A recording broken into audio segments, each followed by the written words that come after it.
Yeah. Glitch the guarantee. E&E. Put your boy shit. Glitch, nigga. Shit, I'm about to flood the streets like when the levees break.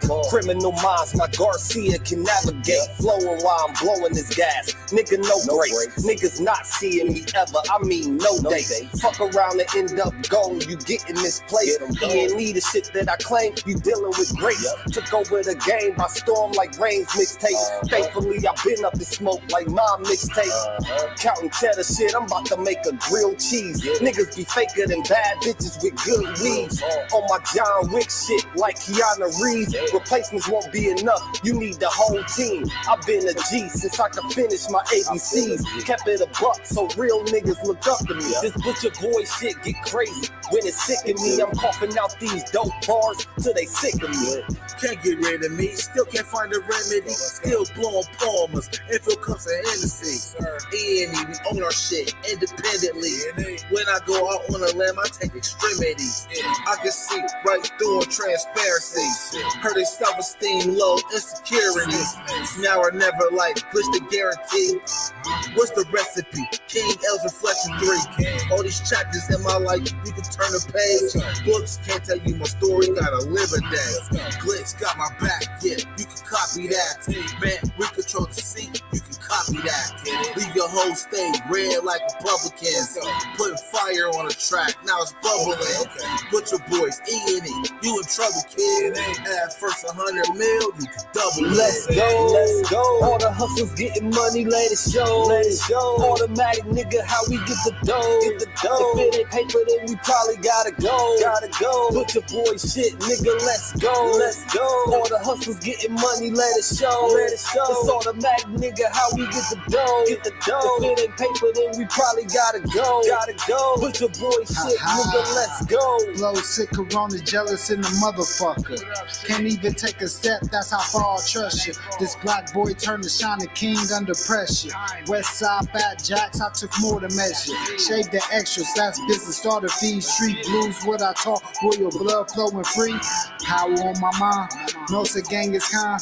Read between the lines, it was in my eye. If they ain't got real lines, it ain't hard to spot a counterfeit. Undefeated, ultra real, Fern Gully Mountain shit. Couple hot shots, turn on the frozen margaritas. Even better when it's served with some flawless features. Next year they gotta pay for these flawless features. Flawless victories from the flaws that they teach us. Now my flow imitate how I board the plane nonstop. The little J gon' take over with my time side. Yeah, I get right to it. My nigga, we beg your pardon. We putting niggas back in boxes. Yeah, they be harder. My flow be retarded. Sick, I need hella help. My groove came back. This must be how Stella felt. We just started kicking it like a yellow belt. We all made it to the pros. This is how LaMelo felt. You better yell out help. Here comes the double team. You catch me in the spot, then you know that the boy is clean. The Louis V look mean with the magazine. So if you try it, you get shot. No vaccine. If you was asleep before I came, then I'm the caffeine. I pull the jokers out the deck. Yeah, there ain't no laughing. In CEO fashion, we sticking to the business. Wouldn't even let a vegan knock me off my chicken. Something about the BBS when the sun is hitting. Should be flashing like the lights when you getting Let's go. All the hustlers getting money, let it show. It's automatic, nigga, how we get the dough. If it ain't paper, then we probably gotta go. Put your boy shit, nigga, let's go. All the hustlers getting money, let it show. It's automatic, nigga, how we get the dough. If it ain't paper, then we probably gotta go. Put your boy shit, nigga, let's go. It's your brother Virgil Berry, aka Stacks with the Facts, and y'all know y'all tapped in and tuned in to another episode of A Real Talk Podcast. Jack, we here. We had a fire show earlier. We're about to have another fire one. Thank y'all for coming out, man. Hey, journalism is officially dead. Got me seeing so you know we're gonna get straight to it, man. We're gonna do it like we used to. Put your boy shit. Y'all niggas need to stick to talking about sports. Motion glitch. Really. We're gonna get to it, though. Let's go, man. Tap in, walk with us. This is the Boogie Major. We on the rise now. Middle fingers in the sky now. Rolling haze, so we high now. How we ride now? all coops with the top down, and we listen in the top down. Trees got a whole pound, real G's when we come round. Niggas know how it's going down, yeah, we on the up, bitch. Real shit you should fuck with. E&E, throw it up shit. And we stay ballin', like we sponsored by Sporting. Ball looking for the fall-in, soldiers all fall in. And we go all in, while we listening to all in, while you all talking. We smoking and coughing, till we land in the coffin, glitching, nauseous. Yeah, stepping out office, yeah, it is that bullshit. Killing in vain is vanity. Yeah. Do it again, it's insanity. Yeah. Nauseous a real vigilante. Sick. Killing these kids is plan B. Sick. Hood is too hot with an antifreeze. Yeah. Blowing on leaves in these planted trees. Okay. Don't break the code, the family. Okay. We cutting off legs like amputees. My flow was classic, antique. Yeah. Freaking the beat is it Japanese. Yeah. Ever our cook is a masterpiece. Yeah. When money talkers be Guapanese. Okay. Fire and flame mixed with gasoline. Sick. Passing my sons, that's a legacy. Sick. Study the gang, how they testing me. Yeah. They dropped the ball, man, that's incomplete. Beat them so bad, make them retreat. Yeah. All of these gems you can retweet. Yeah. Play with your boys on repeat. You pay the price with your receipt. Yeah. Below $1 million, flipping it. Everyday noise get sickening. Trying to flip bills to trillions. Turning these good girls to villains. Lyrics is sick. Butcher with shit. Any clip that we represent. Put it on wax like a candlestick. We moving units and measurements. Cooking it up in the lab. We just performing experiments. Since I'm the bomb atomic, these rappers out of my element. We on the rise now, middle fingers in the sky now. Rolling hay so we high now. How we ride now? All coops with the top down. And we listen in the top down. Trees got a whole pound. Real G's when we come round. Niggas know how it's going down. Yeah, we on the up, bitch. Real shit you should fuck with. E&E, throw it up shit. And we stay ballin', like we sponsored by Sporting. Poor looking for the fall-in, soldiers all fall in. And we go all in, while we listening to all in, while you all talking. We smoking and coughing, till we land in the coffin, glitching, nauseous. Yeah, stepping out office. Yeah, it is that bullshit. Glitch, nigga, perfected my flow. If I'm on the track, then you know it's a go. The guarantee, nigga, and I guarantee treat the gas like the Clippers, you know I'm a choke. Only exotic when blowing the smoke. No one ahead of me. I got the recipe. Do this shit easily. This is my destiny. Sick throwing lobs. I'm dunking on everything. Niggas is sick, and I got the remedy. What I prescribe is extra artillery. Get in my zone and start going berserk. I'm feeling like Clay when he went off for 60. With the bullshit, swear to God you can miss me. Best friends with the money, Aaliyah and Missy. I come from the bottom. To try me is risky. Throwing this K like that bitch is a frisbee. Real talk. Let me lock in. Show these niggas what I do. Axe Rain. I be standing next to players too. Front line shit, nigga, I'm the fucking truth. Top 6 ever of the 5 in my group. Niggas still bang top down in the coop. Butcher boyed up and we coming for the loot. E&E shit, we the best, yeah, it's true. This the guarantee, nigga, this is what I do.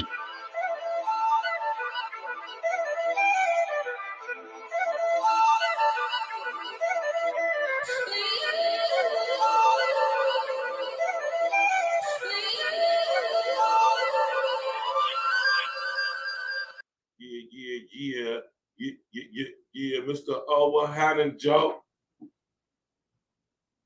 Yeah. XL Pro, what happening, man? Everybody else, tap in. Y'all know we about to get to it, and I know y'all been waiting on this. I got a couple emails. You know.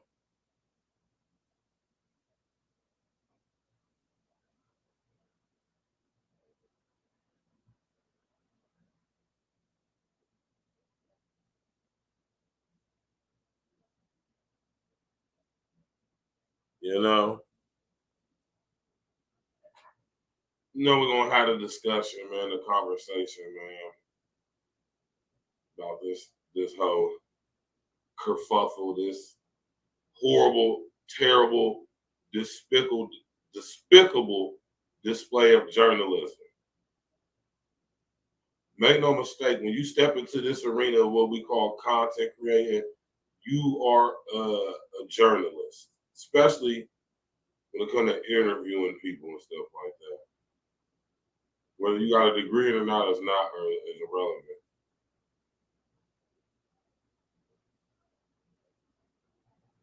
Steven and Matt.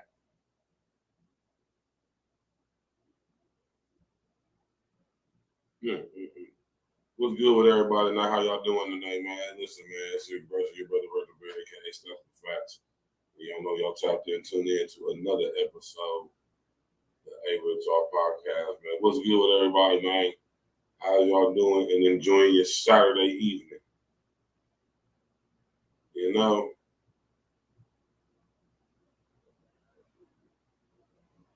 how your Saturday evening doing?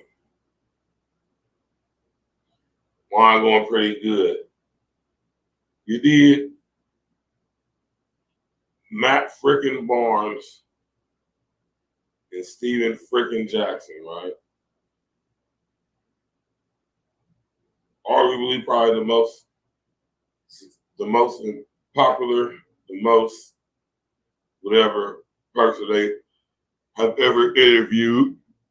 The vice president, running for president currently, Kamala Gopalon Harris. And the reason why I'm having this show tonight is because I sat there and watched that entire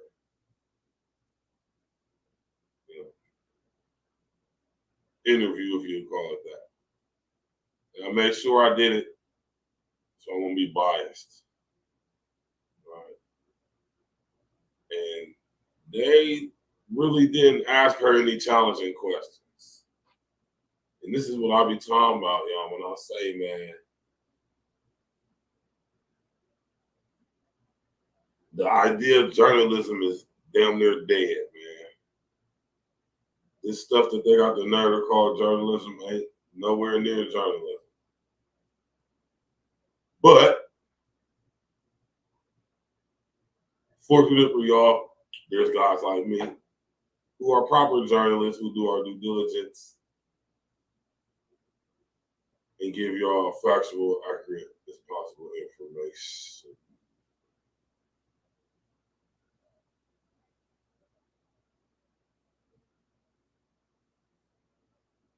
Yeah, man.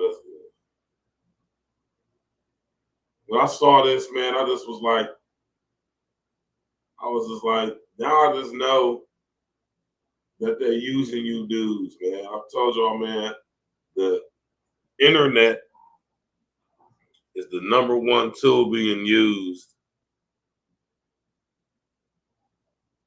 to spread ideologically based violence.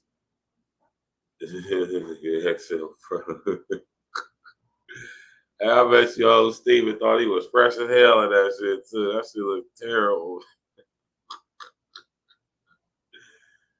Oh man. You know NBA niggas be corny for the most part, man. NBA dudes be straight cornballs for the most part, man.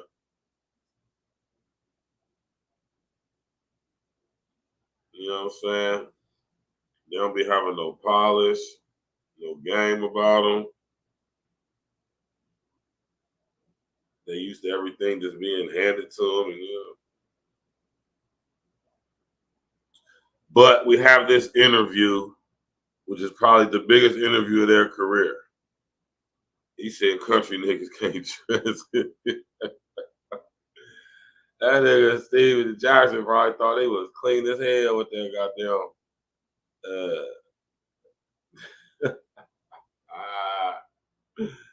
that nigga Steven, that's how you know how cornball that nigga Steven Jackson is. He probably thought he was fresh as hell in that shit too. You had the vice president with the Louis Vuitton dim multicolored checkered suit. Nigga.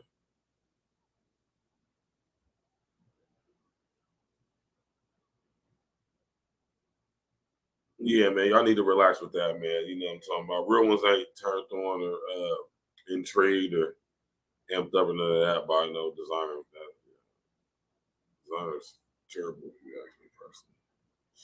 But yeah, though, man, CJ, I don't know, man. But as far as this interview goes, man, Steven Jackson, Matt Barnes, Becky with the hey, don't ever forget, y'all, right? Hey, y'all. Don't ever forget that Kwame Brown called this dude Becky with the good hair.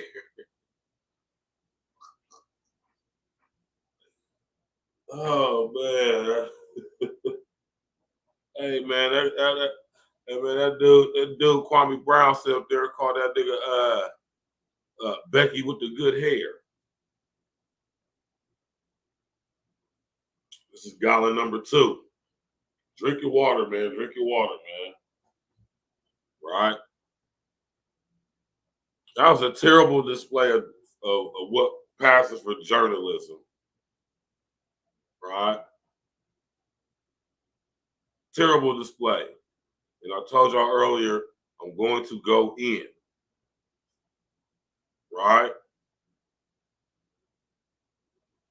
Steven Jackson and Matt Barnes, as far as from a level hood, I said level hood, a perspective, I should say, my fault, of manhood and masculinity, y'all totally fumbled the ball with this. Y'all didn't ask this lady no challenging questions. Steven Jackson really didn't say anything for real. It was really Matt Barnes answering all the questions. Or should I say asking all the questions? And I'm sitting there like, is he gonna answer? Right? Put a number 11 in the chat if you've seen this interview. Put a number 11 in the chat comment section if you have seen this interview.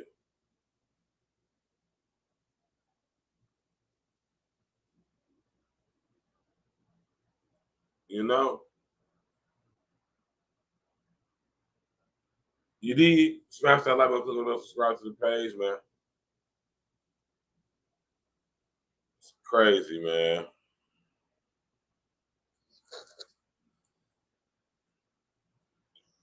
So they interviewed Kamala, right?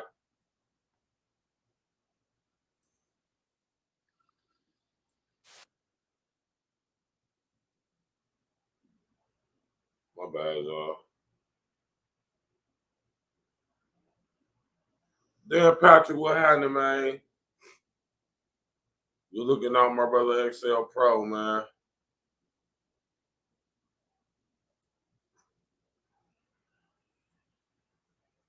Right?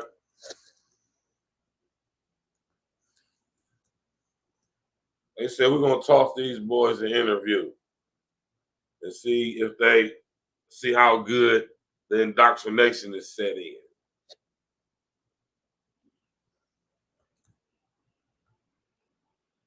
Right?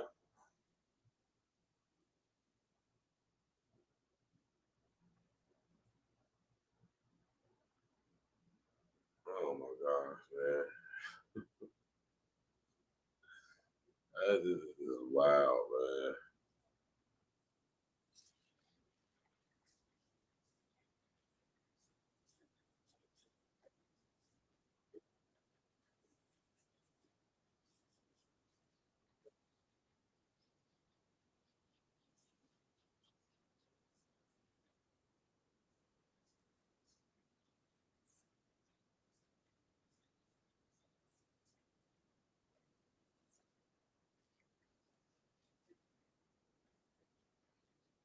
All right, hold on real quick, y'all.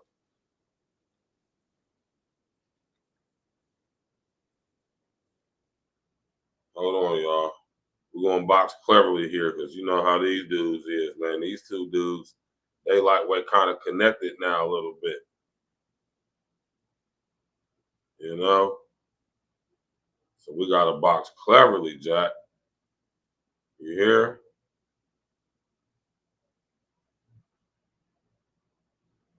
You hear me?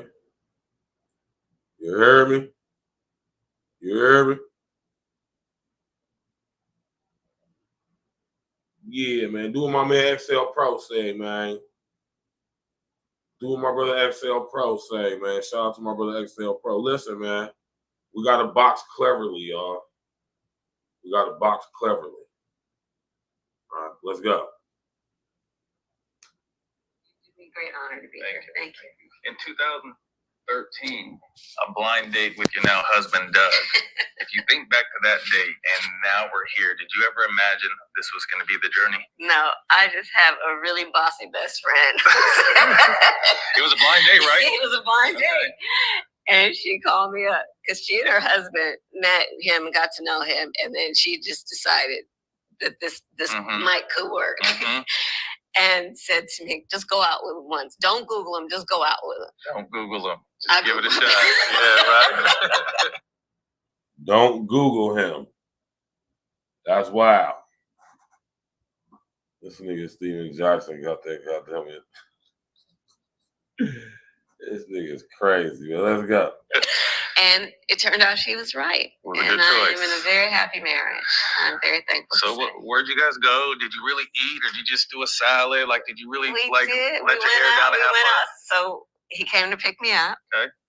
What kind of car? A BMW. Oh, okay. Moving in style. Well, okay, but here's the thing that was actually really funny in retrospect. I get in the car and he said, I just need to tell you something. And I'm like, okay, what's this gonna be? He said, I'm a really bad driver. Give me a heads up, huh? So that's how it started. Okay. I guess he was just trying to create little expectations. Right. And we went to what turned out to be his one favorite restaurant where everybody knows who he is, which is obviously he was showing very you off smart. then. My fault. Yeah, so he could. You know what I'm saying? Hey, man, let me get. Hey, listen, that's game right there. You know, definitely, it's a good idea to do that. You know, that's some game. Just little. You know, so you want to, if you feel like you need to impress a chick, man, just take her to a place where you go a lot where everybody knows your name. Where everybody knows your name. You did. But listen to this, man. Listen to what they're talking about. They're talking to potential president of the United States of America, and listen to the topic of the discussion that's being had. Walk in and they were like, "Hey, Doug." Yeah, I see you, Doug. All right, exactly. Bay Area girl. Yeah. Born in Oakland. You grew up around the TMC times. Golden State Warriors. We hear you're a big fan. I am. And there was a rumor that you were in the stands when we were there in the We Believe era. I really. Can we talk about that? Yes, do you remember yes, that? I do remember. Okay, we want to say our Warriors are always good, whichever era, but that was a very special time. I mean, it was electric. You guys remember? Absolutely. It was electric. Yeah. And everybody, we would take BART to get there and and go, and it was just, I mean, this is the thing I love about sports in general, but I'm going to say my Warriors, our Warriors, is that it really was about bringing like all kinds of people from around the Bay Area. And, the BayArea is a melting pot, right? Yeah. All coming in. And that team, I mean, you guys were like the best of the best. Legendary.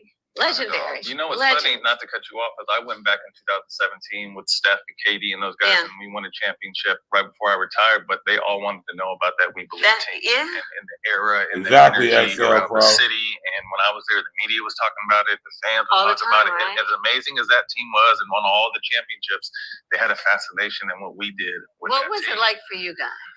For me, it was big for me because I had some trouble 2 years before, so I needed to come into a situation where I needed to change. Yeah. And it was a blessing in disguise for me. Mm-hmm. I landed with a whole bunch of guys I knew. Mm-hmm. I landed with a coach that didn't judge me, that let me be me. Yeah. We were able to make history, so it was a blessing for me. Yeah, I think too. I mean, it was almost a melting pot of guys that my career could have been over before it started. That's where I really first got my chance with Don Nelson. Like he said, he was coming off trouble. Mm-hmm. One of our other brothers, Baron Davis, was very talented, but injuries and didn't really know what was going on. So it just kind of felt like they put their arms around us. Like we were out in the streets hanging out from San Francisco to Oakland to Richmond. Probably every club that was open. Trying to sound like she from the turf.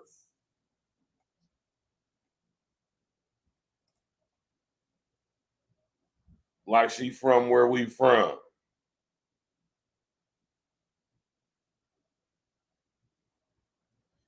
She ain't from where we from, and she ain't like us. Flat out. And I want to always say this. This lady especially, I'm telling you, Diablo Canyon, y'all. You hear me? Let's go. They called us to feel more positive. Feel more positive. Yes. We were out. We really just embracing the community. But I mean, one thing I'll say about the Bay Area fans is, like you said, you always want to say they were good, but there was times where they were terrible, but the support never wavered. You guys were so loyal to the band. Yes. I mean, first of all, loyalty as a general matter in life, I think is one of the most important. Growing up, my mother used to say, you got to have a code. Got to stand for something. And you figure out what your code is. But loyalty, and then loyalty to your team, right? I mean, no, but this is fancy. Yeah, you know, I have on it and everything, huh? Yes, I do. Feel like some presidential water right here. Yes, dude. But you gotta be loyal to your team, like my. You gotta be loyal to your team. These two dudes had this interview with this chick and did not ask her absolutely one challenging question. Not one. Not one. Tap in, walk with us, man. My husband and I have different teams. Is he from the Bay too? Well, he's originally from Jersey, okay, but he moved to LA when he was a teenager. So most of his fans are LA teams. Okay. And so, you know, depending on who's playing who and what time of the year it real. is, it's very like it's really real, like talking some serious got to smack. Yeah. What's your feelings on all three of the teams out of Oakland now? Oh, it breaks my heart. It breaks my heart. Listen here asking her about all the teams in Oakland. Listen here, man. When you had an opportunity to interview somebody like Kamala Gopalon Harris, I want y'all to understand something. Especially when it comes to these two guys and she being on all the smoke. It was definitely a conversation that was had before this interview. And it was something like, okay, you're not to ask her about this, and this. Right? How many of y'all knew that? Most of these people won't even sit down to an interview with you if you don't have that agreement already set in stone. You dig? So you better think about that. Tap in, walk with us, man. Listen to this, man. Listen to this. Yeah, it was. That video was horrible, man. Let's go. Remember, we used to have all of the them. Best. We used to have all of them. You know, and you just drive by that area. You know, when I go to Oakland, when I go to the Bay Area, it's sad. And you know, if you like land at Oakland Airport and just pass Coliseum, it is. It breaks my heart. Yeah. And good teams. Yeah, and for us, I think as players on our time, we more worried about the workers and the people that were there, because that's who made us feel good. The Exactly workers, every day we came in there, we saw those smiles. We got hugs by people actually from Oakland, and to see them lose them jobs to San Francisco, that really did. You're so right. It was part of the economic engine of Oakland. Yeah, Exactly. And then the vendors, and it was, you know, and it was local folks, small businesses. Yeah. I'll definitely say, I mean, obviously we understand what that era and that team kind of did. They took the team to a new level, and the business side kicked in. Yeah, so, it really did. I love where they're at in San Francisco, beautiful stadium, but they'll never be anything like Oracle. Never. No, and I'm always going to think, you know. And that's a fact. I agree with that. And that's all they doing too. Then just listen to this. And Golden State Warriors is That's what you think. That's Oakland, right? What you think. I grew up Italian mom, black dad, and was always very proud of my heritage until an incident I had in high school when I was 17, protecting my little sister. Someone called her some names. I did what the big brother did. I ended up getting in trouble, and the KKK came and vandalized, nearly burned down my high school. And I knew at that point, although I was very proud to be Italian and black, that the world looked at me as a black man. You've always been secure in your identity, who you are, but what do you feel or what do you think when you hear people kind of questioning just the fabric of who you are? Well, now here we go. Do y'all see how Matt Barnes danced around asking that question? Why didn't he just went on this whole diatribe about him being half black and half Italian, blah, blah, blah, blah, blah. Right? And he didn't even just outright ask her. You know, you see, and they dance around this. You know, it's a lot of stuff going on concerning your heritage. People are questioning if you are indeed black. Miss Harris, are you a black woman?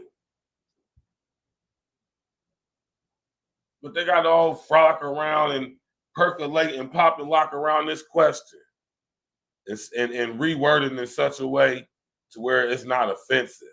Or to the people who don't understand what's going on, don't get it.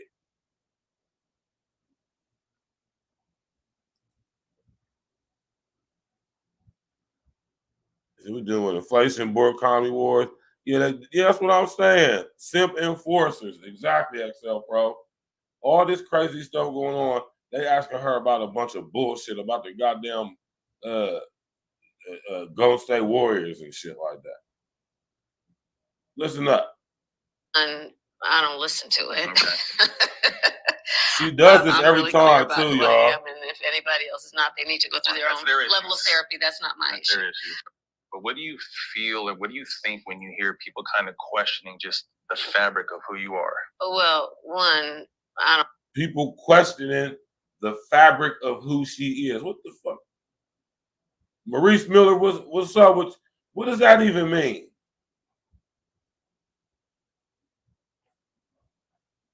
You can tell Matt Barnes was a single raised ass dude, man. You can tell, man. You can tell Matthew. You can tell that Matthew is he's a special type of guy, man. You know, ain't the same dude that climbed the fence because his girl was getting her cheeks clapped in the crib or something like that a few years ago. Matt Barnes, ain't he that dude that climbed over the wrought iron fence and all that crazy stuff because cheeks were getting clapped or his girl cheeks were getting clapped by somebody else?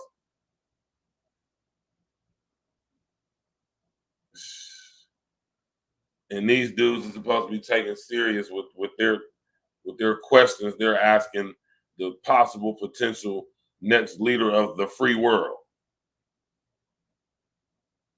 Asking her about how she feels about the Golden State Warriors and Golden State sports franchises when we got crazy situations going on in America, most of them which she's deeply involved with as vice president right now. Let's go, man. Smash that like button, click on the bell, subscribe to the page. Listen to it. I'm really clear about who I am, and if anybody else is not, they need to go through their own level of therapy. That's not my issue. Right. My mother was very clear. She was raising two black girls to be two proud black women. And that was... See, there she's saying it again. She said Shamalaya raised her and her sister to be two proud black women. Do I got to show y'all the picture again? I have to. It's an absolute must.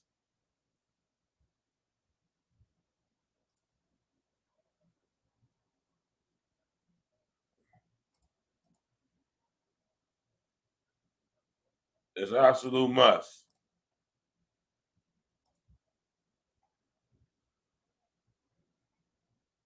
Because we got to get confirmation of information, man.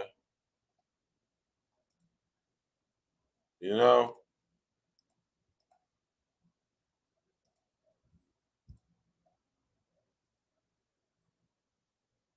Right?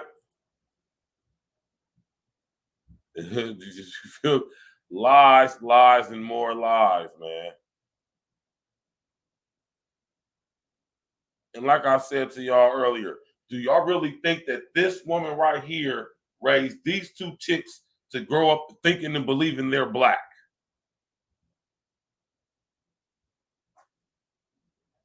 Like, be serious, man. Why would a lady who's not black, why would she raise her daughters to be two strong black women? It just don't make sense to me, man. I can see if these was adopted kids and they mom and dad was, you know, whatever. But no, they came from straight up out of you, Shamalaya, rest in essence to her. But it's just wild. It's wild to me, man. Freaking insane. Right?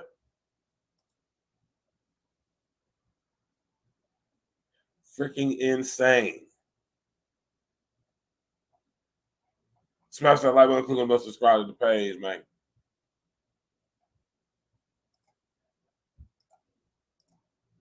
Just wild stuff, man.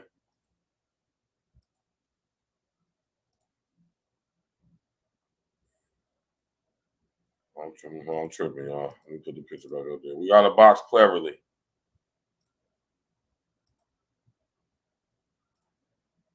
Right?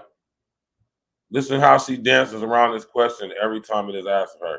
It was never a question. Mm-hmm. You know, it's funny because over the years. But what do you feel or what do you think when you hear people kind of questioning just the fabric of who you are? Well, one, I don't listen to it. Okay. I'm really clear about who I am, and if anybody else is not, they need to go through their own level of therapy. That's not my issue. Their issues, right? My mother was very clear. She was raising 2 Black girls to be 2 proud Black women, and that was never. It was never a question. You know, it's funny because over the years, journalists, some, not most, will want to talk about it. And I say, okay, if you want to have this conversation, I'm prepared to have it, but sit down and get comfortable for a few hours.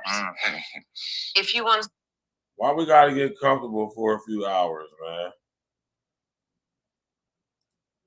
Why we got to get comfortable for a few hours?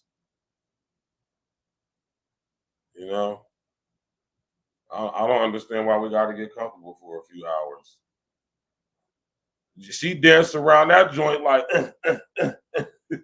she be pop locking, goddamn it, snapping, goddamn it, bankhead bouncing around that joint. Can't never just directly answer the question, and then tries to tell us that we're crazy. Something's wrong with us mentally for even asking such a question. One that she never answers, never directly approaches and just answers. Start talking about race in America. Mm-hmm. You want to talk about what, the 1/8 rule? You want to talk about. She's saying, right, well, we don't need to talk about the 1/8 rule concerning you, Kamala. Nobody in your family is Black.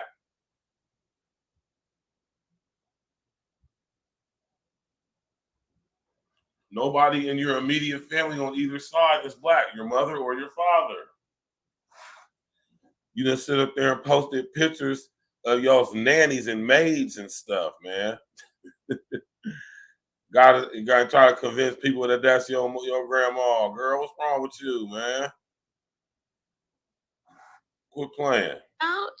What it means in terms of who you are perceived to be and the impact that can have on the rest of your life, regardless of who you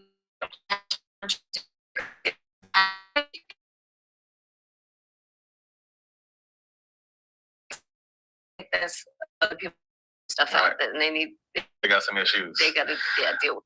See, that's what I'm saying right there. I don't like that, man. Why we gotta have issues? Because we doing our due diligence and asking you questions based off of that due diligence that kind of compromise the integrity of who you prepare yourself to be.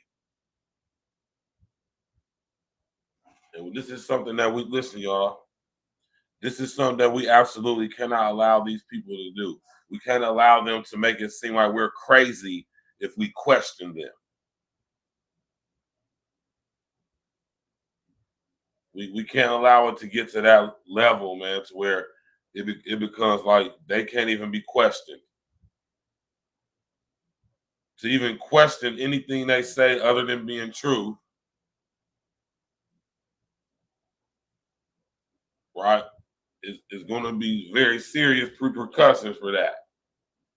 They said what they said, and that's what it is. If they said it, it's true. That's the message you can get from these modern politicians.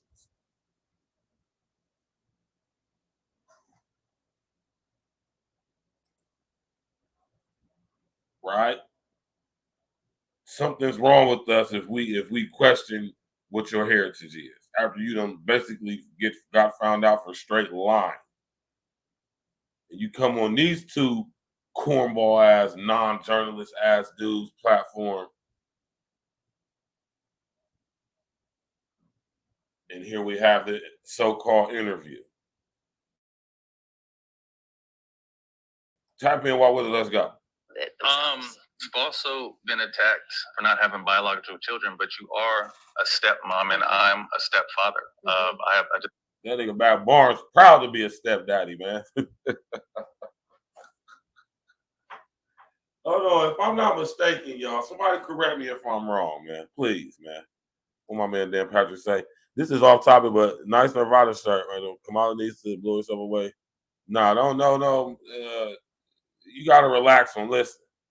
You gotta relax on saying stuff like that, man, y'all. Dan Patrick, man. I'm not telling you what to say, man. I'm just saying you might want to fall back on just saying stuff like that, man. Word it in a way to where it doesn't sound so blatant, if anything. And thanks for the compliment on T. Nirvana was one of my favorite bands when I was a kid. Rest in the essence to Kurt Cobain. Right?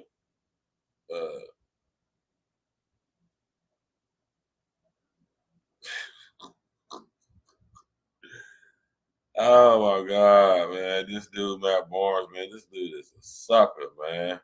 If I'm not mistaken, man, didn't Matt Barnes get caught up in a fiasco some years back where his chick, I think, was getting her cheeks clapped up and he hopped over to Rodire Fritz? Now you good, Dan Patrick. Just like I say, just box cleverly with your words, man. Box cleverly. I'm not never said no. Just box cleverly with your language. We are intelligent men over here. You can use your language, your knowledge and control and influence with the human language to be able to show some restraint. It's all good, bro. You good, man. You can say anything you want, man. Just make sure you box cleverly.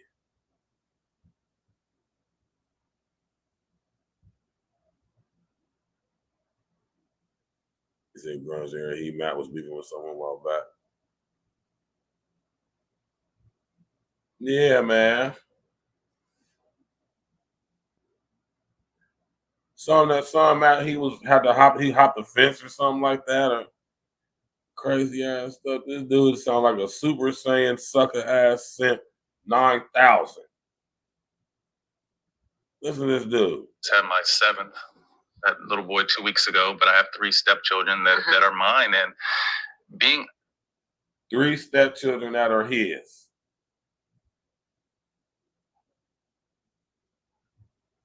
For a few hours. If you want to start talking about race in America, you want to talk about the 1/8 rule. You want to talk about what it means in terms of who you are perceived to be and the impact that can have on the rest of your life, regardless of who you actually are in terms of your God-given capacity and the rights that you have and should have. So, I don't mess with that. I think that's other people trying to figure some stuff out that and they got some issues. They got to deal with it. You've also been attacked for not having biological children, but you are a stepmom and I'm a stepfather. I just had my 7th, that little boy 2 weeks ago, but I have 3 stepchildren that are mine. And being a dad was natural. Being a dad to my 4 sons was natural, but learning to navigate not wanting to step on toes. How do you earn the love and the trust? How did you earn? Y'all hear this dude, man? Yeah, man, exactly, Dan Patrick. And Shannon Sharp definitely would have did a better job doing their interview. XL Pro, you right about that. Y'all can say what y'all want to say about Unc, man. One thing I can't say, at least he asked challenging questions, man.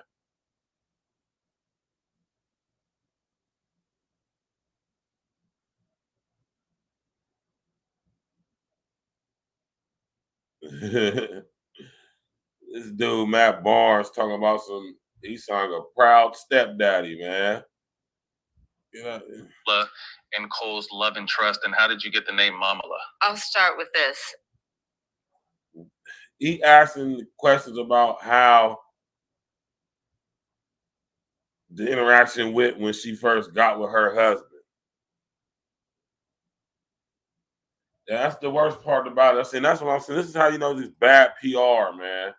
You can't take somebody who's fake and has been faking it so long, like Kamala Gobalon Harris, and then expect her to be all of a sudden when she's running for president and she's y'all's Democratic nomination, and now they're trying to prop her up like she just so hood, she's down diversity. She can no, man, no, it's just not going to work. It doesn't work at all. But I digress, though, man. Let's go, man. Let's get to it. Smash that like button, click on the bell, subscribe to the page, Jack. I am a daughter of divorced parents. My parents were divorced when I was 5. And just being very frank and candid with you, when Doug and I started dating, you know, his parents have been married over 60 years. I had to explain to him what it is like to be a child of divorced parents, and including that it was really important to me that I knew what he and my relationship would be before I formed a relationship with the kids, because that's just, from my perspective and experience, not fair to the children. Because, you know, children form attachments. So I was very intentional about waiting until I knew that, okay, this is a real relationship before I got to know the kids. And not this is a real relationship. What you thought it was fake? So let's just walk this down a little bit, y'all, because we got to make sense of this, man. So Kamala Gopalan Harris has no children. She gets with her husband. Hold on, let me put up a picture of who her husband is, man. All right.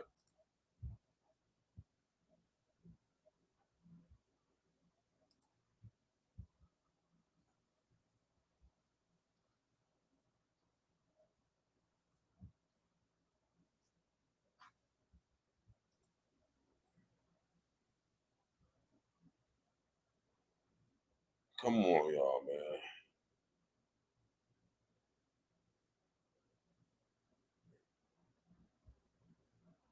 I'm gonna need for y'all's discernment to be a little bit more on point, right?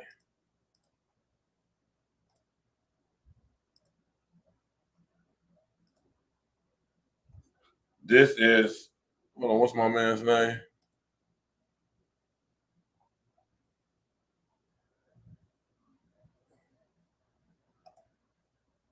Douglas Emhoff.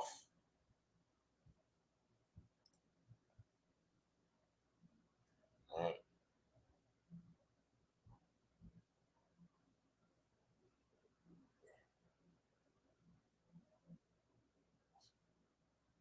Douglas Emhoff.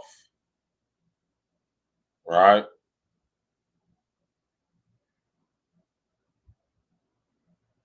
Yeah, I mean, like I said, ain't nothing wrong with being a stepfather, man. If the situation fits you, you know what I mean? If it's a situation where it's mutually beneficial for you.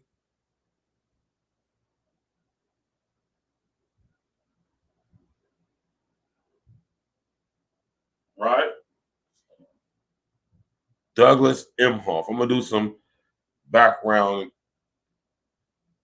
research into pause into him, man. Emhoff. So, yeah, see, I feel the same way, man. I see, you know, when you got your reasons. But when we're talking about it, we're talking about things in general, you know, on a wide scale. So, you know what I mean? Especially if you single and you ain't got no kids, man. As a dude, you ain't got no business even entertaining chicks with kids unless it's just like the smash or business.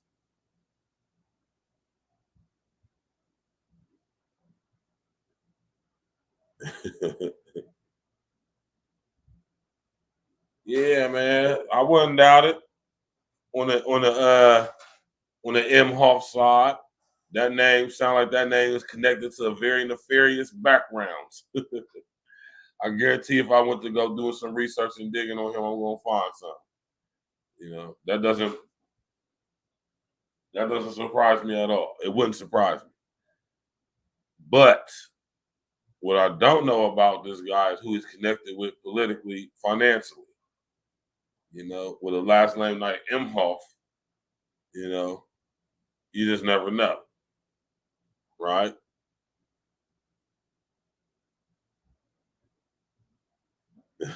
Not plantation rights. Yeah, man. I mean, shit, her peoples were slave owners. Shit, it's very likely. I wouldn't put it past that his peoples was too at some point.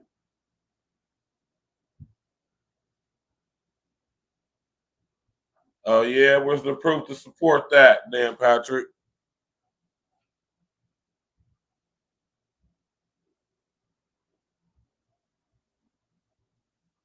We got to show confirmation of the information at all times. Let's go.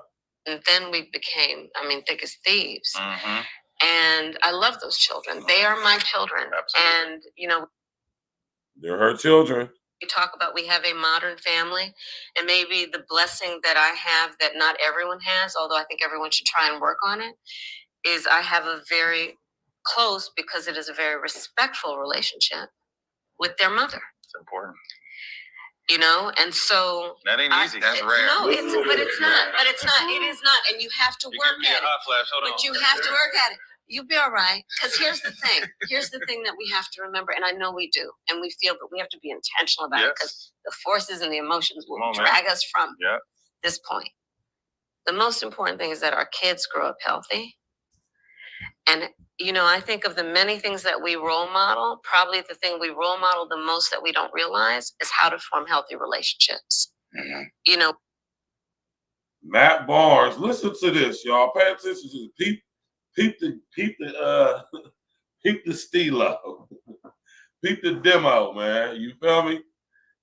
Matt Barnes and Steven Jackson is having a conversation with the next possible potentially president of these United States of America, right?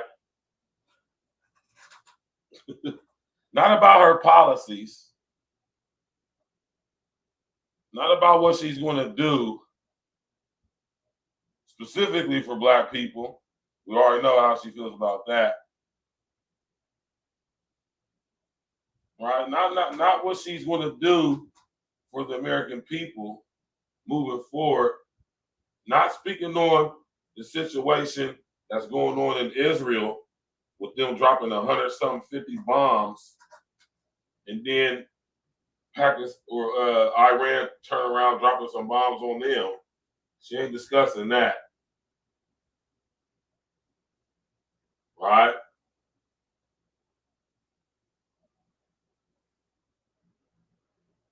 She ain't talking about none of the stuff that's important, that actually matters, man. Especially as she's running for president.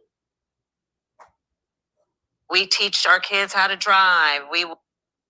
Right? They're sitting here having a conversation. We'll sit down and do homework with them. But one of the things we are teaching them every day, and we have to be intentional. They're having a conversation with the president about being a stepmother of all topics. You feel me?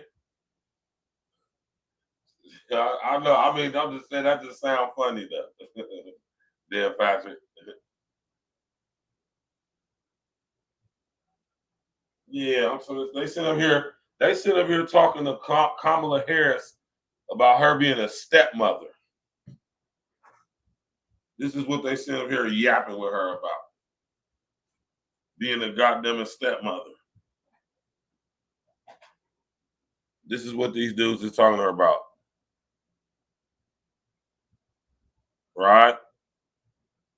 Let's go. We'll not be perfect. We will fall short. Yeah. But it's how to develop healthy emotional relationships. Yeah. One of the ways, especially in that dynamic, when you're talking about my husband's ex-wife, is how to be respectful.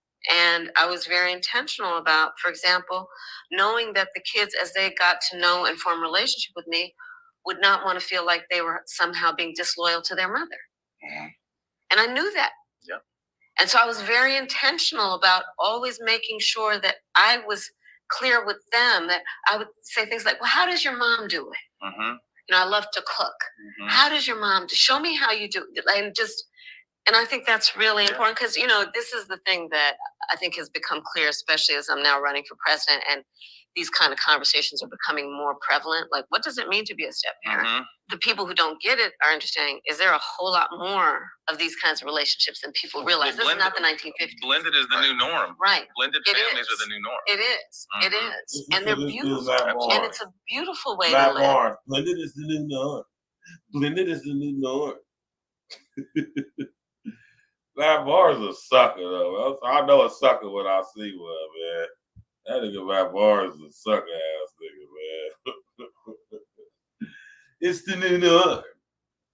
It's the new norm. Nigga, shut up, man. That whole ass shit you talking to us the new norm. The fuck it ain't, nigga. Ain't none of those new norm. As soon as y'all accept it as it is, it will be, though. I refuse. Ain't nothing normal about that shit. This shit that's going on. Nothing normal about it. My man Maurice Miller say Matt Barnes was a pretty good defender, but it seems like he was put up to this for a bag in exchange to make her seem like a regular modern citizen who's trying to be a president for the people. Yeah, that's exactly what it is, Maurice Miller. They're not asking her any challenging questions. None. My nigga Dan Patrick said, pass me the tree, man. They sitting up here, listen, just think about this, though. Y'all. They sitting up here having a conversation with the potentially new president in America, next president, about her being a stepmother. Not about policies. Not about why should we vote for her for being a president. The next leader of the so-called free world. That's not what they're having conversations with her about. They're not asking her anything about her past, anything about any controversial things that's been said about her. They're talking to her about being a stepmother, which lets you know that this was a hatchet job, so to speak. You know, to like whitewash Kamala, make her seem like she's one of us. Like she's one of the people, and I mean us. And she absolutely is not. She can't even speak on her childhood because she ain't grow up like us. The black folks that grew up in her house were the help.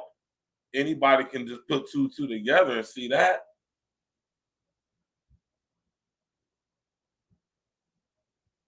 Lady ain't none of your grandma, man. What the hell, girl? Get out of here, man. Let's go. To build and grow your family. You know, I talk about it even in my speech at the convention. I grew up with the family that is my family by blood and the family that is my family by love. And sometimes that's thicker. And that's exactly right. That's thicker. That's exactly right. This dude, my boy, sometimes that's thicker. No, and no. She never went into detail about the family she grew up with, though. Just sit up there lying. I think increasingly people, especially younger people, understand that, right? Yeah. That there's the family you're born into and then there's the family you choose. And it's on you to make a decision about what you want and how you define your family. Yeah. And you have the right to do that, you know? I tell Mike, I'm just an extra layer of support and protection. I'm not there to replace your dad. I'm not there to, I'm here to help in any way possible.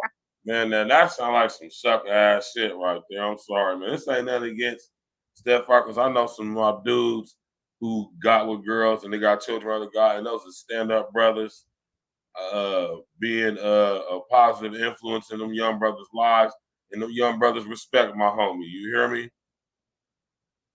But I'm talking about for the most part. That's very rare.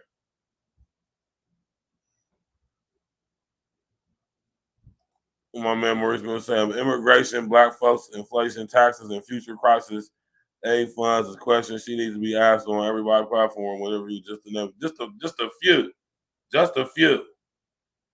These dudes is asking her about being somebody goddamn stepmom and married to this white dude, man. We don't care about none of that. Ain't asking her no questions about policy. Let's go.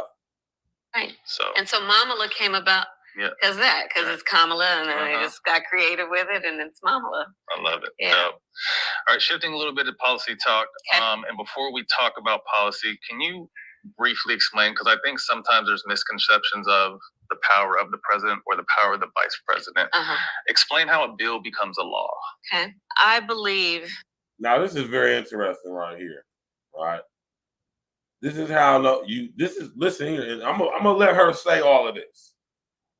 This is how you know that you could be a complete dumbass and become a senator, or should I say you can become an attorney general, then you can become a senator, then you can become a vice president and potentially the president of these United States of America and be a complete idiot when it comes to American history and government and how the government structure was. Now, he asked her, how does a bill become law?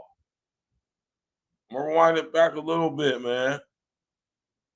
Listen to what he asked her and then listen to how she responds to it, though. See, can you briefly explain, because I think sometimes there's misconceptions of the power of the president or the power of the vice president. Explain how a bill becomes a law. Okay. I believe that the best way the system works is when the power is with the people to then advocate for their needs and have their. He didn't ask you. He did not ask you what you think about the people's input on what the law is or should be. He asked you, can you explain how a bill becomes a law? Very specific question. And this is what I'll be saying. This is how you know when somebody's lying and not being honest. When you ask them a direct question and they dance around it and don't even answer, the way she started off her response to that was just all wrong. He asked you a specific question. He asked this chick a specific question. I mean, if you paid attention in the government in elementary school up until you graduate high school, you should know how a bill gets passed into a law. It's not rocket science, but clearly Kamala Harris doesn't know. Clearly. Let's go. Needs met. So that's the big macro stepping back. See, can you briefly explain, because I think sometimes there's misconceptions of the power of the president or the power of the vice president. Explain how a bill becomes a law. Okay. I believe that off top, that was the wrong way to go in. He asked her, how does a bill become a law? Explain to us how a bill becomes a law. Her first word out of her mouth was, I believe. No, we ain't ask you what you believe. You're the vice president. Explain to us the process of how a bill gets turned into a law. It's terrible.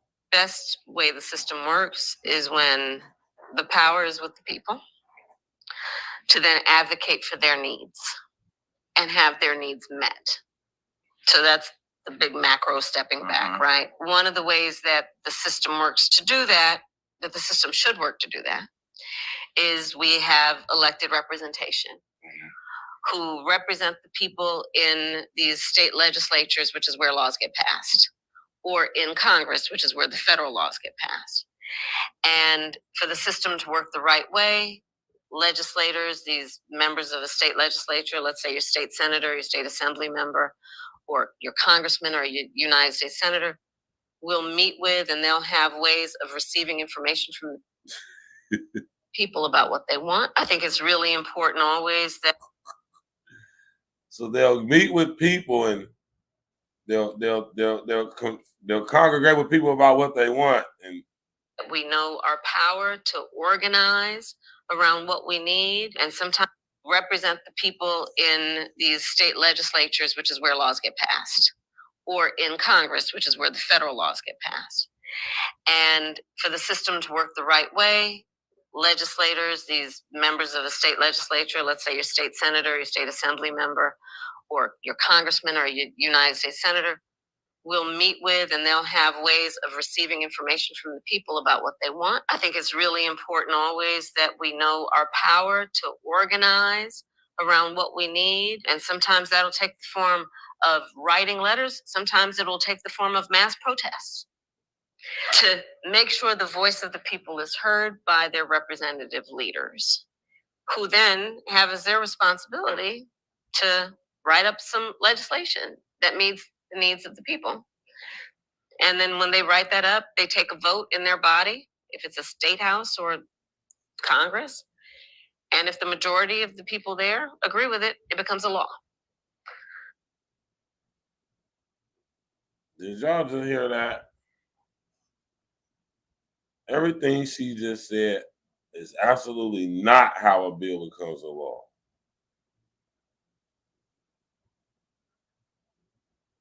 She just said a whole bunch of nothing.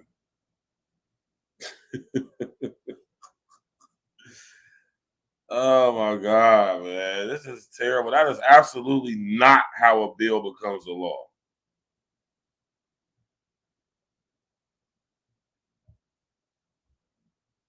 Absolutely not.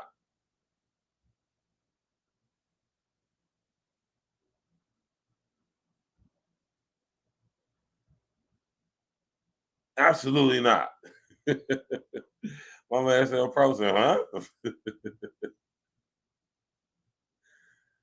You did way better than Kamala. You don't get no more simpler than that. She got to talking about, we have no say-so in what happens in federal law. Did y'all know that? We just vote on who becomes senator, who becomes a congressman or congresswoman, state representative, or represent. We don't have no say-so over the legislation that they come up with. Most of us aren't even aware of the legislation that is being made in our state.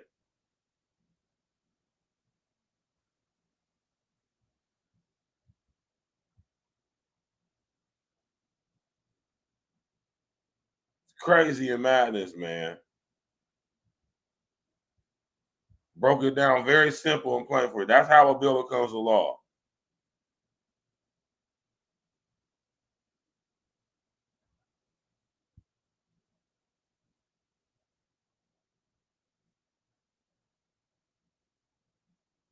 Right?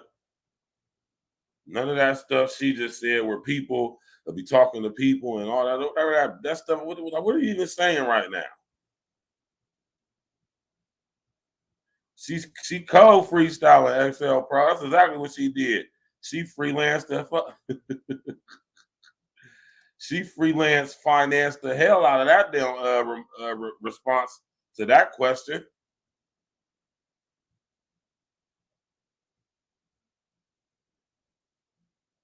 Crazy, man. Hoping like word salad. Let's go. So that's how it's supposed to work. And I mean, it does connect to what we were talking about earlier, which is then reminding folks they have a right to expect that their leaders will hear them and take seriously their needs. You know, a lot of why I think it's important to talk about our accomplishments on things like we finally let Medicare negotiate drug prices with the big pharmaceutical companies so that we could cap the cost of insulin at $35 a month. You know why that's important? Because forever that never happened. Okay. And when we explain to people that they kept advocating and kept fighting for it to happen, and it did happen, it reminds people, don't give up. Keep fighting for the things you know are possible, even if it's never happened before. I think it's important for people to know, you know, when we, like, for example, I helped write the George Floyd Justice and Policing Act when I was in the United States Senate. People by the hundreds of thousands marched, rightly, out of pain, out of knowledge, out of commitment, that we need to take seriously what we got to do to deal with this system. What we got to do with this system. No talk on, man. This ain't got nothing to do with no policy, man. They just over here freelancing, freestyling. Word salad. And so we couldn't get enough votes to pass it, but we got it that far that we wrote it up. And we got it as far as so that under our administration. We got it so far that we wrote it up, but listen to this chick, y'all. The president was able to sign an executive order that put a lot of what we put in the George Floyd Justice and Policing Act into an executive order. So at least for federal law enforcement, we're now dealing with no-knock warrants. We're now talking about a national database for police officers who have committed misconduct. To the people who say, why are we still marching in 2024 when it's common sense what people need? What do you say to that? Look, my parents marched for civil rights back in the day. I do believe there is no significant progress that we've made in our country without the people often taking to the streets. Going way back to the Civil Rights Act, to the Voting Rights Act, to, what's happening now in the streets on choice, to what happened around George Floyd's murder and moving forward an agenda that's about that. You could just go through just the different levels of progress that we've had. Often it has taken people taking to the streets, which is why, look, I support the right of people to peacefully protest. She supports the right for people to peacefully protest. Remember she said that. Opponent in this race, you look up Project 2025. Nasty work. They're literally talking about what they would do to arrest people and deport them because they want to suppress. Part of what really concerns me about this moment in time is we've also defined our progress over the years and therefore our strength as being about the expansion of rights. And now we're seeing a full-on intent to restrict rights. Going backwards. I strongly believe she's playing a hand in all of that.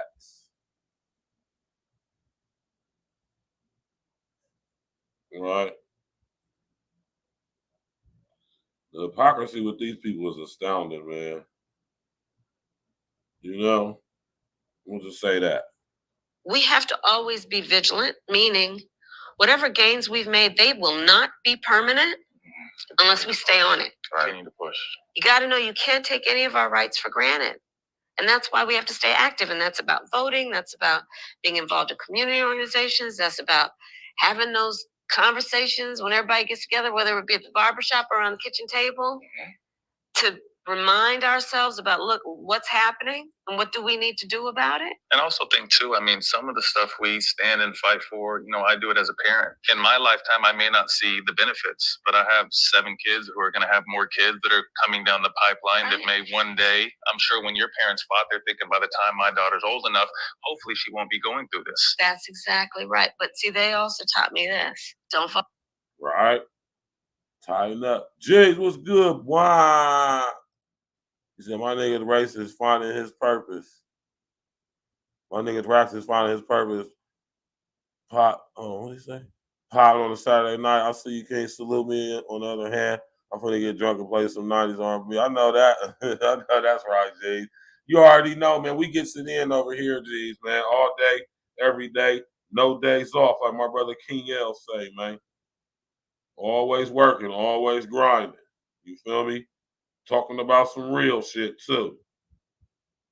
Hey, geez, man, we're gonna have to get that story time with Stats joint going. We talked about that story about the other day, man. You did. That'll be a hell of a story to tell y'all, man. You know what I'm talking about on the story time with Stats side. You feel me? Smash that like button, click on the bell, subscribe it to the page.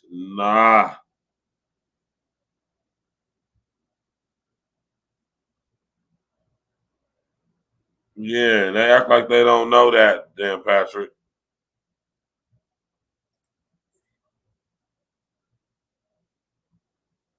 And when I say they, I'm not talking about us because there's a lot of us that don't even understand that. I'm talking about these politicians. They know this.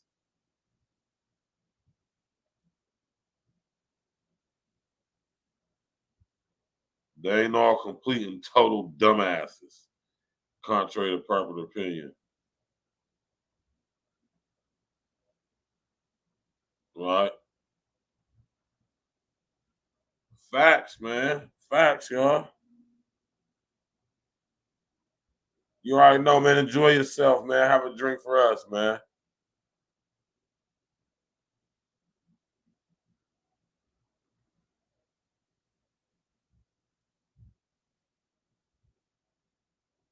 Yeah, they don't get it how this stuff works, man. And they basically just glad-handed her this whole interview. Never asked any challenging, tough questions or nothing. They ain't making her sweat. When you interviewing somebody, listen, man, let me tell y'all something, man. You get the opportunity to interview somebody like Kamala Harris, she's supposed to be uncomfortable. She's supposed to be sitting there on eggshells, man. You get across the table from me, man, I'm going to ask some real questions, man.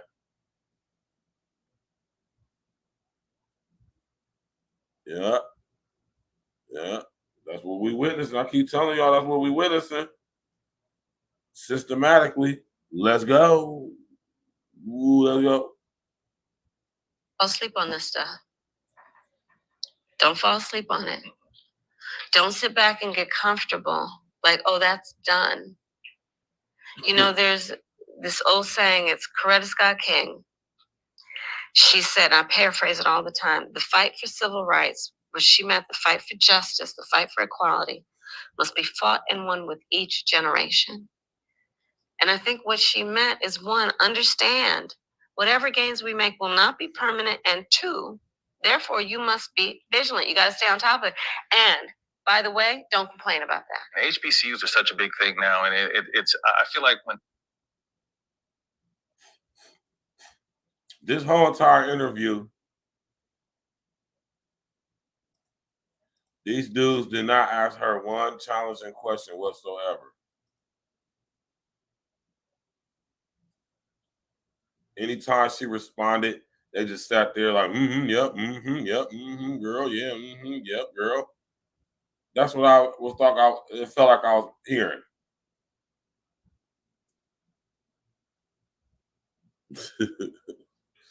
I'm supposed to ask them real questions, right?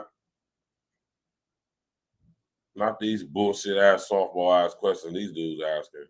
things get trendy, they become, everyone wants to talk about it and be a part of it. You were someone who went to an HBCU. As an athlete, I'm just like, it's a great idea, and I wish it was more cooler when I was coming up. But at the same time, I don't think the facilities could have held us. You know what I mean? I was fortunate enough to go to UCLA, and it was like being a professional athlete. And we were speaking to, some of the brightest minds come from these HBCUs, but the conditions aren't what some of these other schools are. So the history of our HBCUs is a phenomenal history, which again was born out of struggle and people sitting around saying we're not going to wait for other people, right? So there were a collection of people that were white and black and of many different backgrounds who understood that young, black, bright people were not having equal access to top levels of education. And so in a nutshell, that's how our HBCUs got formed. I attended Howard. That is absolutely not how the HBCUs got. This is what I be talking about, man. This is exactly what I be talking about. That is absolutely not how the HBCUs got formed. At all.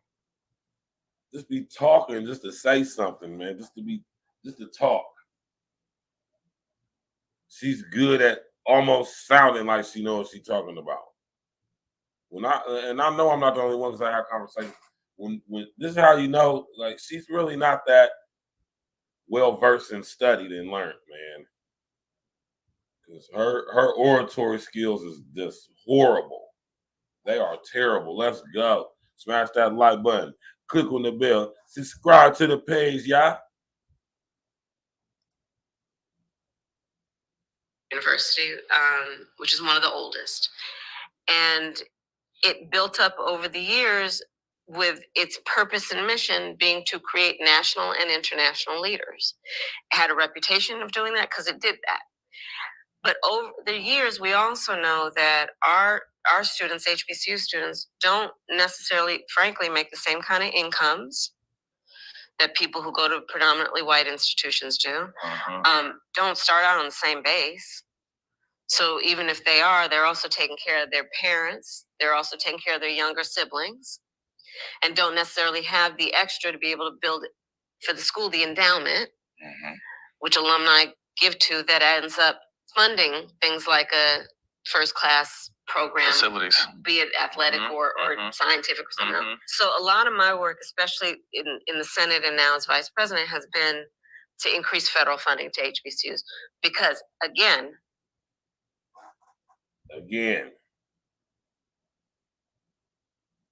Love Robert giving the HBCUs money. I don't think that's something you need to be running on for president, though. Just give them the money.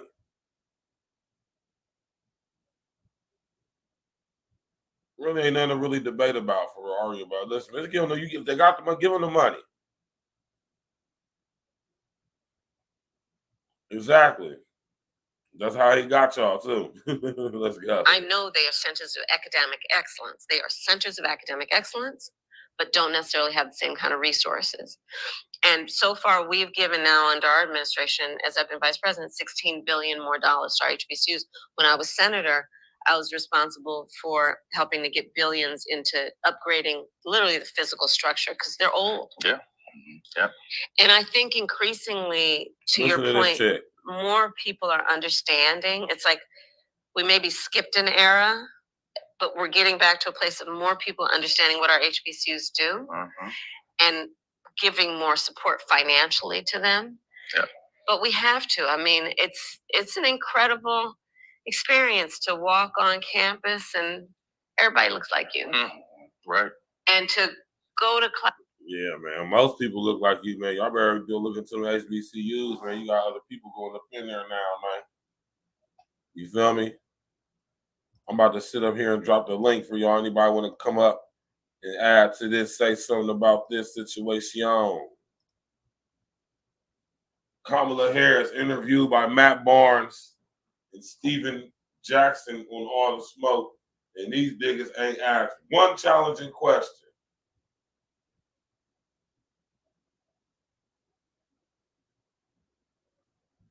Right?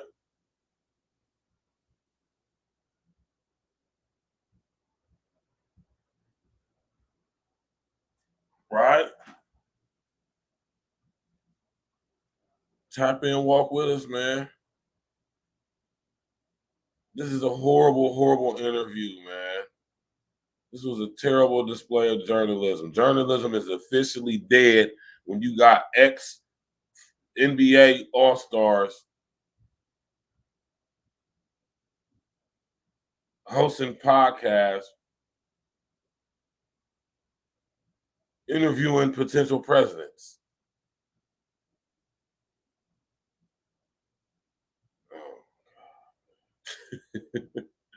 It's just laughable, man. It's laughable, this whole entire interview, man. They didn't ask her not one challenging question. Let's go. And to have a teacher who takes none of your excuses. To remind you of your mom. Just like your mom was, That's right. exactly right. Yeah. It reminds you that, no, you just have to work harder. You just have to compete. You'll be the class president if you do that. And the other thing that's great about an HBCU, you could be the class president at the football star. Wow. Insane. You could be in a sorority and be the head of the science club. Like, it also, the beauty of HBCUs is every signal it sends you is telling you, do not confine yourself to somebody's idea of what it means for you to be a young Black person in America. I want to touch on mental health. Mental health is big in the Black community, especially Black men. Yeah. We have a lot of Black men out here who starting grassroots organizations to help their communities. I'll give you an example. A guy named Zeke, he's building chapters called New Era. And all over Detroit, the Bay Area, Texas, everywhere. And then what they're doing is they're taking care of the communities. Yeah. Regardless of race, if somebody's been mistreated, if a store been mistreated, if somebody's been mistreated in their community, they're going to handle 19 keys, hands-on, right? 19 keys and also see. Is it anything that you're thinking about that can help these people that's building these grassroots that actually get stuff done on the ground? Absolutely. I think, first of all, I think the mental health issue is probably one of the biggest public policy failures in our country. You think? You think?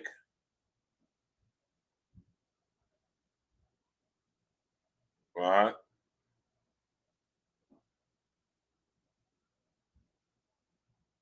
Have acted as though healthcare we've acted as though the body starts from the neck down. Right.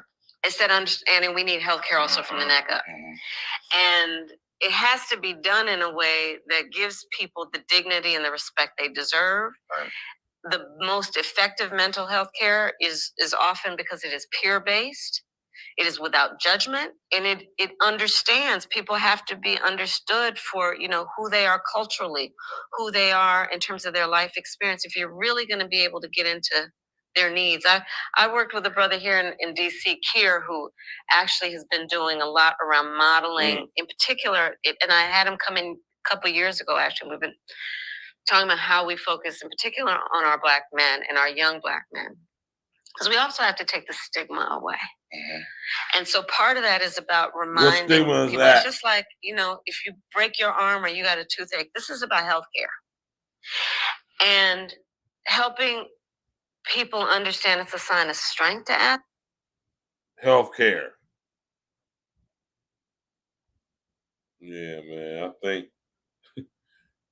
I think she's doing a lot of word salad explain shit. Right? Sit up there. We got about another, at the most 20 minutes, we got about another 18 minutes left in the show. I'm gonna shut it down about 10:45. You need listen to this chick, man. It's for help, not a sign of weakness. Right. Because when we talk about mental health care, a lot of it, especially for people who have experienced trauma, we're talking about pain. And we understand physical pain. The mental. Take an aspirin, whatever. But we don't deal with mental and emotional pain in the same way. And here's the thing. There's plenty of institutions that advocate for resources for people with mental disorders. Right. Well, you know how that goes. Yeah. Let's go. First of all, look, growing up in poverty, trauma-inducing. Major. Growing up around, any form of violence, which crosses socioeconomic lines, by the way, so let's not act as though it's just low-income people. Everywhere. Trauma-inducing. And the thing about it is, when we talk about post-traumatic stress disorder, right, what happens when you've been repeatedly exposed to trauma? Somebody explained it to me years ago. It's oversimplified, but I'm going to offer you this. So imagine you're walking across a busy street every day, and a Mack truck comes barreling down. You will produce basically a response without even reflection. You'll jump back. Girl, man, listen to this broad talk is goddamn mind-numbing listening to her talk, man. If every day you're walking across the street, that thing, you overproduce the thing. So that one day you're walking across that street, that Mack truck has come barreling down, you see it, and you keep walking. And then we start talking about our young people don't have emotions. Numb to it. They're as though they've chosen. As though they have chosen to not have emotion. They have chosen that. That's exactly what it is. They've been indoctrinated not to. Don't realize that a lot of it is physiological, literally. It's how the body learns to protect itself. Yep. And for our youngest children, then what does that mean? They start acting out in class. What happens? They get kicked out of class. They're the bad kid. They still start self-identifying that way. And we know where that leads. A lot of the work I did years ago when I was actually DA of San Francisco was focused on a project that it ended up developing itself into what we call the San Francisco Wellness Center, which was focused on early detection of childhood trauma so that we could get the diagnosis going for the treatment, right? Because if you don't diagnose it, you can't treat it. Right. And I actually brought in mental health care professionals to talk with public school teachers about it. Like, this is what you're seeing in the classroom, and help people put a label on it as the first step to diagnosing it. And then getting the treatment. And during the time I've been vice president, as part of the work we've done on gun violence, we've put now millions of extra dollars in public schools to put more mental health professionals in our public schools. But we need to do. And that's the thing right there, man. Our kids' schools ain't no damn insane asylums, man.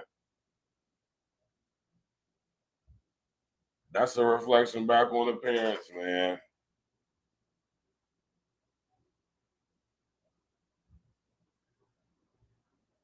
It's terrible, man. Horrible, man. Absolutely horrible. A lot more. Because again, it just needs to be diagnosed and treated, right? And understanding this is not about some child who is bad. It's not some child who wants to act out. It's not. This is not a choice that child is making. But it's not a choice this child is making. They're actually in pain, and it manifests itself in ways that are antisocial potentially. Just listening to her talk is like nails on a chalkboard. Seriously, man. Seriously, y'all, man. You know, well, don't nobody want to hit the link, man. I didn't want to drag this one out. I just wanted to sit up here and have this conversation with y'all, right? Listen, journalism is dead. It's over with. When you got guys like Matt Barnes and Steven Jackson conducting this type of interview, not asking no seriously challenging questions, basically just glad-handing her, making her more palatable for people who may be on the fence about voting for her. Man, listen here, man. This is just feeding into people's indoctrinated sympathy towards identity politics. The facility just led to more pharmaceuticals that made kids worse treated who got killed. Yes, exactly. So she's here talking about mental health. Man, we got plenty of mental health facilities. Yeah.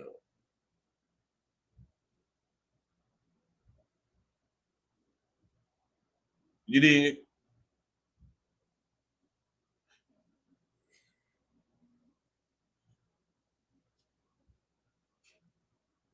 Journalism is dead, man. You got Matt Barnes, Steven Jackson, ex-NBA players. Oh, nut, man. Ain't got no damn business speaking to Kamala Harris and not challenging her on a lot of things that, you know, she's under fire for, dancing around questions and stuff. Just let her say anything, not challenging her anything.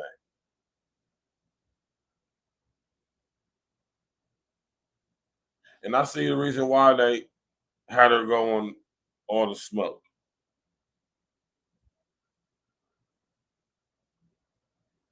They down with the crown. You hear me? If you know what that means, Jack. That's what that means. They down with the crown, down for the crown. You dig? They part of the good old boy network.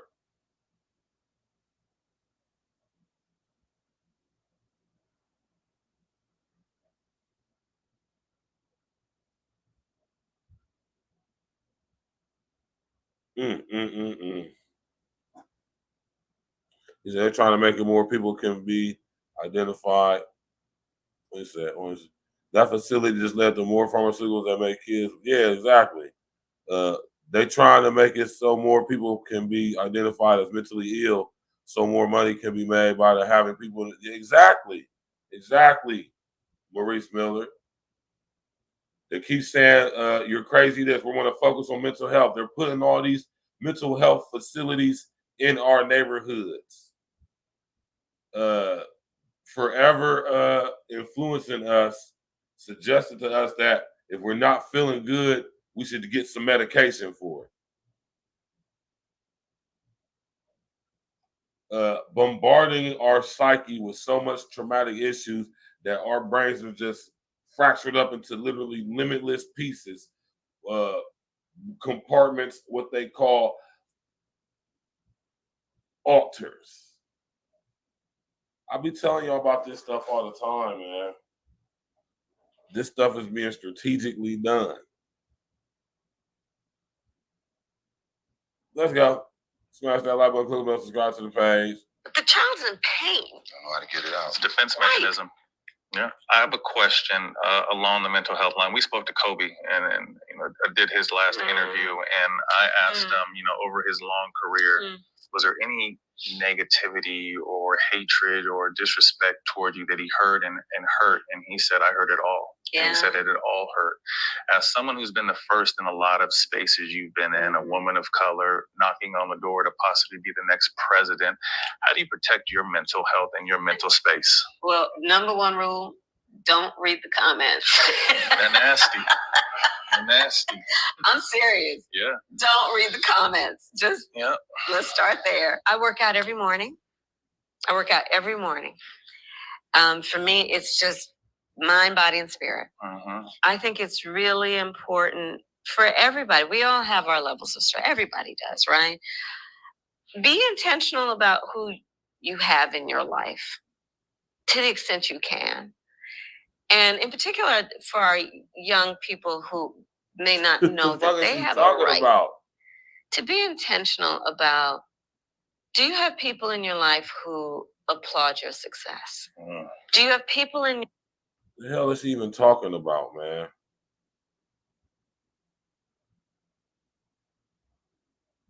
Exactly. And in these mental health facilities is where they be doing all type of weird experimentation on you with all type of weird new drugs that the FDA hasn't even approved yet.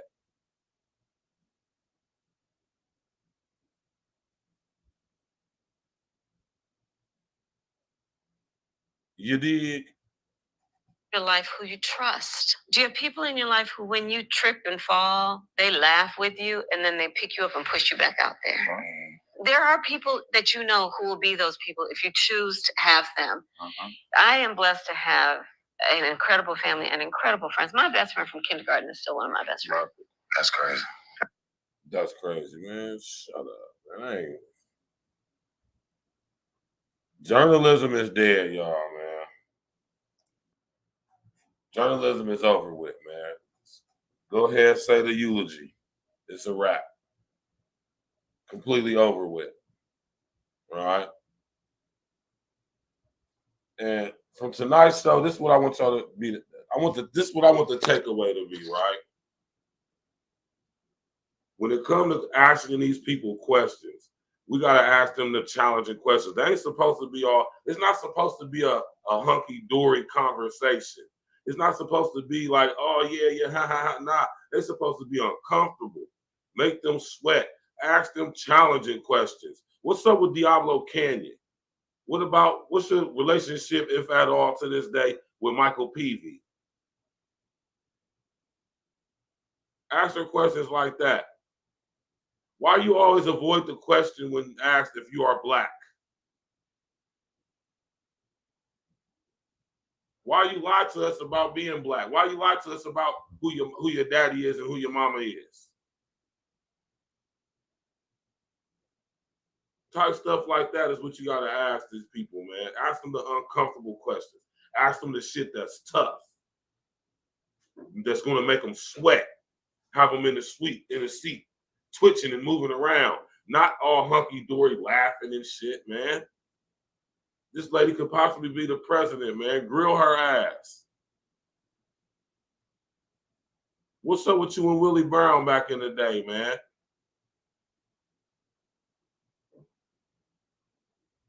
Explain to us how you got that Senate seat. Right?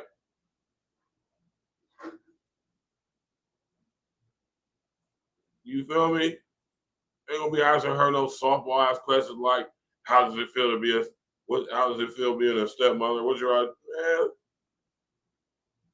Them ain't none of her kids. Ask her about Diablo Canyon and Solarium. What's your connections with Solarium?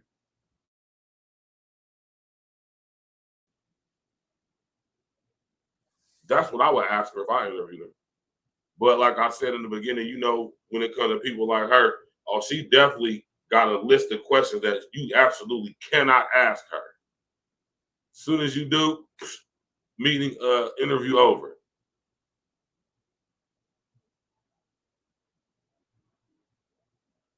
That's why these people will never come on a platform like Say Mine and have a conversation with a person like me or you or us. Because we're going to ask them real questions, Jack. You know, we're going to ask them real questions. You did? Terrible, man. Right? Stacey Johnson. Yeah, that's dope. I love it. We used to go to the clubs and her father Seville. Yeah. And so I think that's part of it, right? Because you do need the support to deal with it. And especially, I mean, people who are active on social media, it's hard out there. It's tough. And you have to find things. Like, I love to cook. Mm-hmm. I love to cook. And it's a way for me to, I think it's just, for me, it's a great gift I can give the people I love. But it's also, you know, it's like I start out, I know what I'm going to make, and then I'm done and I can give it to people. And it just gives me something to do that is a productive use of time, you know. And I think people, you know, choose hobbies. Girl, be quiet, man. You ain't cooking nothing. I'm talking about putting some collard greens in the bathtub. Man, get out of here, man. Anybody believe in that, use a damn food, man. Collard greens in the bathtub, man. Y'all niggas is wild, man. We about to get up out of here, man. I appreciate everybody coming out. Like I say, man, we're going to keep these shows under 2 hours, man. Listen, question everything. Don't accept anything at face value. Do your due diligence, even off the stuff you hear me talk about. Please fact check everything I say and do your due diligence, right? They ask her, man, they ask her the most softball questions you could ever ask somebody, man. So when them politicians get in that seat, they're supposed to be uncomfortable, man, sweating, twitching in the seat, fidgeting back and forth, thinking about how they're going to ask whatever question you ask them, because they know they've been fucking off.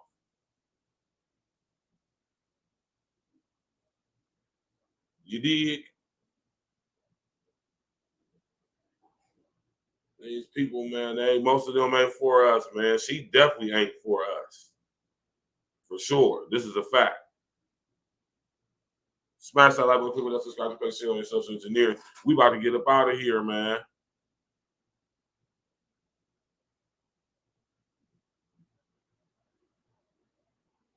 Right?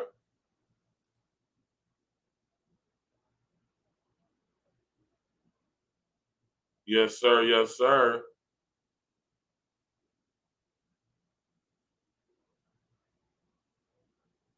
Appreciate everybody coming out.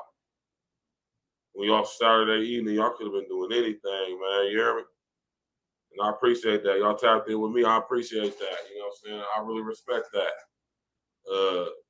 Stop listening to these fake journalists who used to play sports. They ain't gonna ask no real questions. Go over there to these people's Twitters and all that stuff when they post something and ask them their questions. You ever out and about having a bump into Kamala Harris, ask her a very uncomfortable question. Not disrespectful, but uncomfortable. Hey, what's going on with Miss Harris? Such a pleasure and honor to interview you. First question I got is, what is your role in the situation with Diablo Canyon in California? Get a comment? That's the type of stuff I would ask her.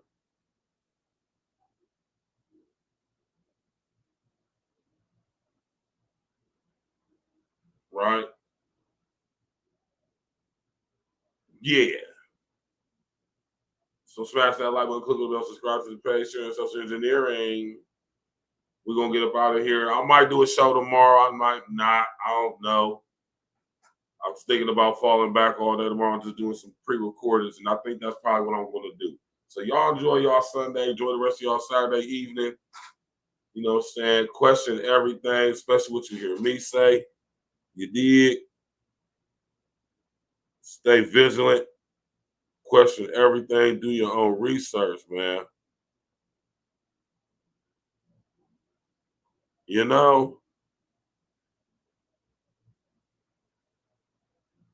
You know?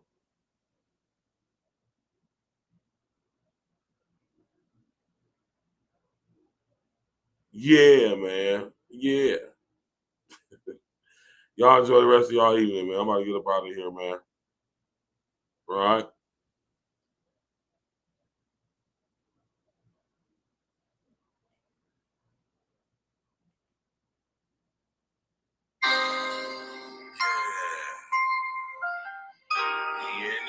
D&E.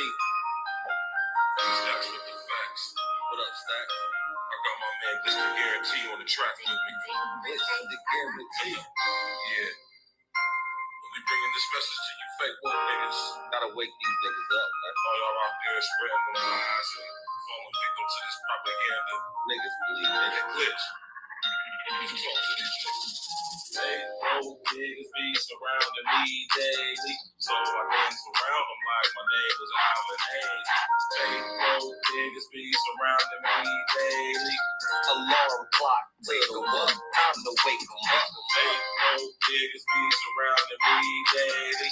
So I dance around them like my name was Alvin Hayes. Hey, broke niggas be surrounding me daily. Alarm clock, wake 'em up, time to wake 'em up. I gotta set the alarm, wake you up from your slumber. Void and hairy, fake woke niggas, y'all dumbass niggas. Drop jewels, but people don't pay any attention. Let's see immediately, we the wake 'em up henchmen. A lot of times these woke niggas be really sleep. Shit, the price on a nigga's life is extra real cheap. Only the real for my niggas, we all elite. We made a living eating these rappers, nigga, bon appetit. Yeah. Pause. Me and my brethren be down for the cause. We gotta come together and tear down all these walls. In illusory fault lines like racism and bring light to the woke, just like a Baptist. The congregation spoke. These niggas ain't who they claim they be. A bunch of Peter pop off. Niggas really be lame to me. So anytime you at war, it's gonna be casualties. But when we come together, it's easy to beat the enemies. Like, whoa, niggas be surrounding me daily. So I dance around them like my name was Alvin Hayes. Like, whoa, niggas be surrounding me daily. Alarm clock, wake 'em up, time to wake 'em up. Like, whoa, niggas be surrounding me daily. So I dance around them like my name was Alvin Hayes. Like, whoa, niggas be surrounding me daily. Alarm clock, wake 'em up, time to wake 'em up. Alarm clock to the woke, time to wake 'em up. The main initiative should be to get your cake up. You ain't right, niggas need life jackets to stay afloat. Meanwhile, I'm blowing on gas straight from the Ivory Coast. And every post I be hitting y'all with them straight facts. The slime grid is now here, we gotta face that. While they coming with microchips and vaccinations, they know niggas perpetuating indoctrination.